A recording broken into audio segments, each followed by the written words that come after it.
लंबे फिर इस तभी अभी आई है जी। बाढ़ का दिखाइए मेरे कैमरामैन बाढ़ से लोग घिरे हुए हैं। जी यहाँ जो सरकार के द्वारा राशन सामग्री उपलब्ध कराई गई है, बाढ़ राहत सामग्री, जी जी वो भी जो है पात्र व्यक्तियों को नहीं मिल रही है। जी जो अपात्र हैं या जो गांव के मनवर हैं, जी। जो गांव के जो है बड़े आदमी कहेंगे, पूंजीपति कहेंगे, उनको उपलब्ध है, लेकिन गांव के गरीब तक जो है नहीं उपलब्ध है। इस सूची 75 आदमियों का आपके हाथ में है। चलिए मैं आपके माध्यम से अठहटा गांव के उन 7 बच्चों के परिवार को और बगल के गांव जो शायद बाद में हुआ वहां पर और तिलोकपुर में जो दुर्घटना हुई है, उस परिवार के लोगों को प्रति मैं संवेदना व्यक्त करता हूं। और मैं नमस्कार, आप देख रहे हैं न्यूज़ टुडे 24। मैं अखिलेश।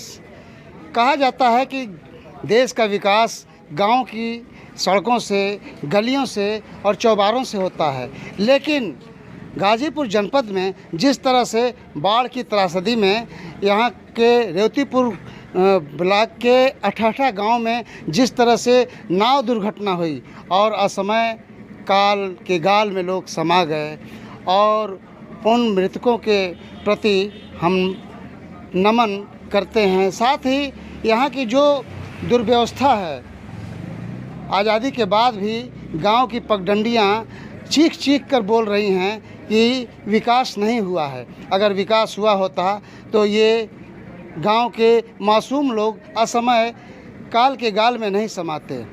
ये हमारे पीछे गांव की भीड़ है जो खामोश है और अपने उस विकास का इंतज़ार कर रही है जिसके लिए सबका साथ, सबका विकास और सबका विश्वास की बात कही जाती है। ऐसे में हमारे पास बागी बलिया से आए सनातन पांडे जी, जो एक समाज सेवी हैं और राजनेता भी हैं, तो हम उनसे बात करते हैं किस तरह का विकास हो रहा है, किस तरह की राजनीति हो रही है और किस तरह से देश चल रहा है। तो आइए हम सीधे सनातन पांडे जी से बात करते हैं।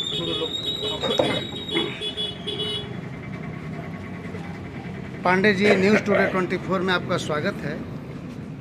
हम सनातन पांडे, पूर्व लोकसभा प्रत्याशी बलिया, जो रेवतीपुर ब्लॉक का अठहटा गांव में नाव दुर्घटना में 7 लोग हताहत हुए हैं, उन्हीं के परिवार को ढाढ़स बंधाने के लिए मैं आया था। यहाँ आने के बाद ये महसूस हुआ कि आज़ादी के 75 साल बाद भी वो गांव बुनियादी सुविधाओं से युक्त नहीं। ये बाढ़ हर साल आती होगी। इस पूरे घटना के पीछे एक छोटी सी पुल न होना एक कारण है। अगर वो पुल बन गई होती समय से पहले तो आज दुर्घटना ही न होती और इसमें उस गांव के 7 लोग हताहत नहीं हुए होते। विकास की चर्चा तो सरकार करती है। अब वर्तमान सरकार विकास की बात करती है, लोगों के रोज़गार की बात करती है, गरीबों की बात करती है, किसानों की बात करती है, लेकिन आज 8 सालों से देखा जा रहा है कि जो गरीब था वो गरीब होता ही जा रहा है।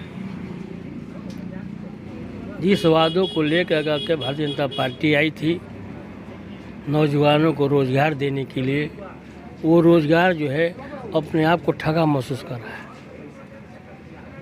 कहीं जो है रोज़गार नाम की कोई चीज़ नहीं।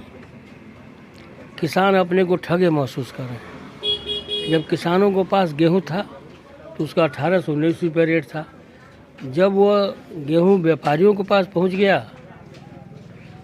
तो 26 से 27 रुपये हो गया। एक गरीब आदमी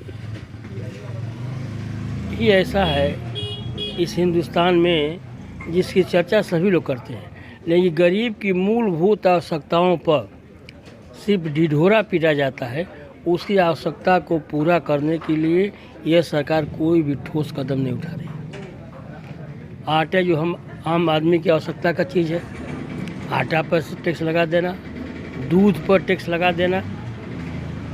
इस बात का द्योतक है कि गरीब के मुंह का नेवला भी यह सरकार छीनना चाहती है। यह सरकार पूरी तरह से जो है 2+2 पर ही चल रही है।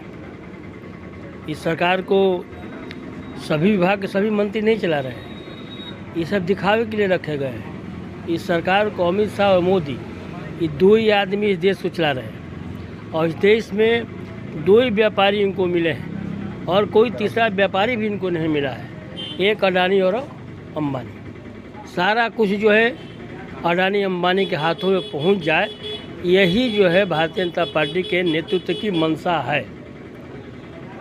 सब कुछ उनको उनके हाथों में सौंप दिया जाए। आप रेल के विषय में सुने होंगे, रेल भी उन्हीं के हाथों में दी जा रही है। कुछ स्टेशन दिए जा चुके हैं जिसको हम अपना कहते थे कि हमारा है। एयरपोर्ट पर जाते थे तो कहते थे कि हमारा है, वो एयरपोर्ट भी इन्होंने बेचने का काम किया।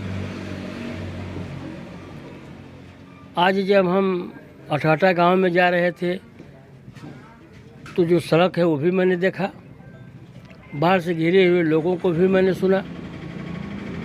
इस सब कुछ देखने के बाद ये लगता है कि कहीं से भी कोई नया विकास कहीं भी दिखाई नहीं दे रहा है। चलिए, हम विकास की बात आपने करी, मैं अब राजनीति पे चर्चा कर रहा हूँ। राजनीति की बात की जाए तो अभी बड़ी बड़ी सरकारों को, चुनी हुई सरकारों को गिराया गया। पार्टी जो है, आप बहुत पहले हिटलर का नाम सुने होंगे और हिटलर शाही भी सुने होंगे। वो पूरी तरह से जो है भारतीय जनता पार्टी की सरकार में हिटलर शाही चल रही है। विपक्ष को सही बात रखने पर भी उसकी जांच कराई जाती है, उसको CBI और ED के माध्यम से घेरा जाता है, उसको जेल भेजा जाता है, उसको उसके परिवार को परेशान किया जाता है। आप पत्रकार हैं साथी, इस हिंदुस्तान में जितने भी आज तक ED के छापे पड़े हैं वो सिर्फ विपक्ष के लिए हथकंडा इनका है। इनके पक्ष के लोगों के पास कोई काला धन नहीं है, इनके पक्ष के लोग गलत काम में लिप्त नहीं हैं। सिर्फ विपक्ष को समाप्त करने के लिए, और विपक्ष को समाप्त करने के पहले उनको लोकतंत्र को समाप्त करना होगा। हमारा देश जो है लोकतांत्रिक देश है। लोकतांत्रिक व्यवस्था से ही जनप्रतिनिधि चुना जाता है।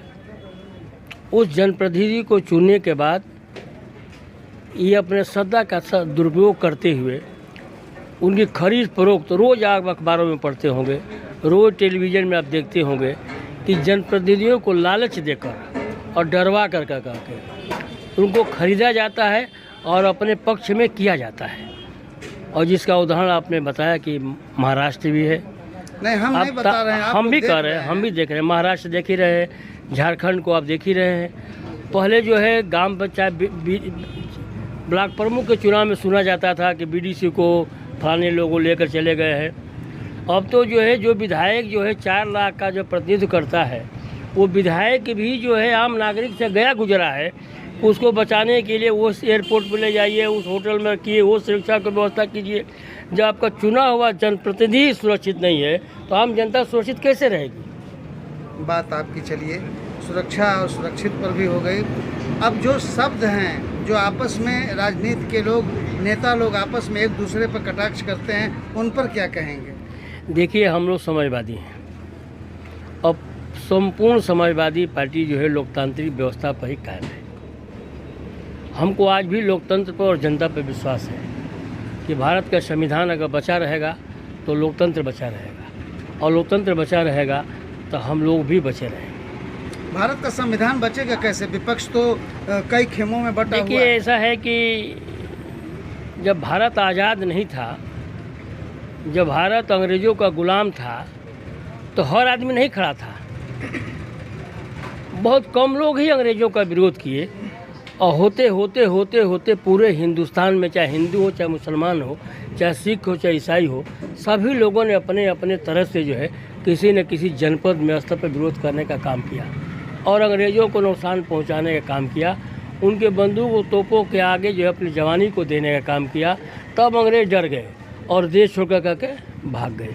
ये जब एक आदमी पे हो रहा है तो आपके मन में है कि चलिए अमुक व्यक्ति की जांच हो रही है, जैसे आप क्या जांच चल रही है, आपके जनपद में भी जांच हो रही है, आपके जनपद में भी ईडी का छापा पड़ा, लेकिन उन लोगों पर छापा नहीं पड़ रहा है जो उनके दल के अपराधी हैं या उनके दल के जो हैं इस कामों में लिप्त हैं। तो यह सरकार जो है विरोधी को समाप्त करना चाहती है और विरोधी को समाप्त करने के लिए इनकी एक साजिश है। इनके पास ईडी है, सीबीआई है, सारी सरकारी संस्थाएं इनके पास है। और ये जो कह रहे हैं, कहना नहीं चाहिए, हम लोग को कोर्ट पर सवाल नहीं उठाना चाहिए, क्योंकि कोर्ट सर्वोपर है, न्यायालय सर्वोपर है, न्यायालय सर्वोपर है। लेकिन जो मैं नहीं कर रहा हूँ, जो इस देश का सीजीआई रहा है वो भी कहता है कि अब गरीबों को न्याय यहाँ पर नहीं मिलेगा। न्याय जो है अमीरों के लिए है।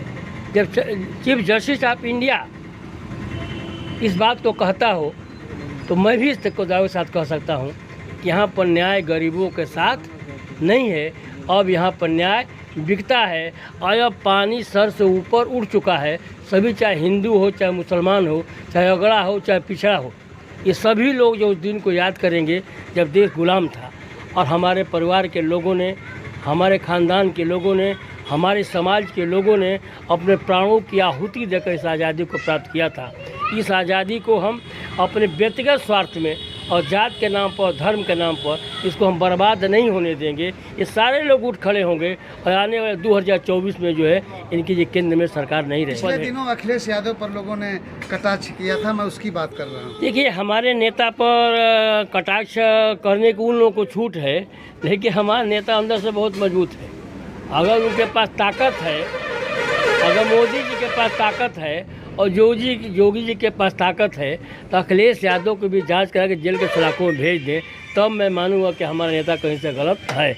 हमारा नेता कहीं से डरने वाला नहीं है। जिस दिन कार्रवाई होगी वो उत्तर प्रदेश जलने लगेगा। ये सारे लोग जो है खड़े हो जाएंगे, जितने युवा हैं, सब जुआ नौजवान बूढ़े सब के सब खड़े हो जाएंगे। वो जो बूढ़े चाचा बैठे वो भी खड़ा होंगे इस सरकार के खिलाफ, क्योंकि उनको पता है कि न्याय नहीं मिल रहा है। ये मेरे हाथ में बड़ी लंबी फहरिस्त अभी आई है। बाढ़ का मेरे कैमरामैन, बाढ़ से लोग घिरे हुए हैं जी। यहाँ जो सरकार के द्वारा राशन सामग्री उपलब्ध कराई गई है, बाढ़ राहत सामग्री जी, वो भी जो है पात्र व्यक्तियों को नहीं मिल रही जी। जो अपात्र हैं या जो गांव के मनबर हैं, जो गांव के जो है बड़े आदमी कहेंगे, पूंजीपति कहेंगे, उनको उपलब्ध है, लेकिन गांव के गरीब तक जो है नहीं उपलब्ध है। इस सूची 75 आदमियों का आपके हाथ में है। चलिए, मैं आपके माध्यम से 88 गांव के उन 7 बच्चों के परिवार को और बगल के गांव जो शायद बाद में हुआ वहां पर और तिलोकपुर में जो दुर्घटना हुई है, उस परिवार के लोगों को प्रति मैं संवेदना व्यक्त करता हूं। और मैं आपको विश्वास दिलाता हूं कि जो 88 की मूल समस्या है पुल का न होना, उस पुल के लिए पत्र भी लिखूंगा। अब व्यक्तिगत रूप से जो है पीडब्ल्यू मिनिस्टर से मिलूंगा, ताकि आने वाले दिनों में हम लोग जो ऐसी दुर्घटनाओं का शिकार न हो। चलिए, बहुत बहुत धन्यवाद। आपने देखा कि हमारे साथ थे बागी बलिया के क्रांतिकारियों का जिला कहा जाता है, वहाँ से सनातन पांडे जी, और इन्होंने कहा है कि 2024 में वो बिगुल होगा जिस ओर जवानी चलती है उस ओर जमाना चलता है। ये बूढ़े, गरीब, नौजवान सारे के सारे 2024 में एक नया आयाम देंगे इस देश को। Akhilesh Yadav, news today 24। बने रहें इसी ताज़ा तरीन खबरों के लिए। नमस्कार।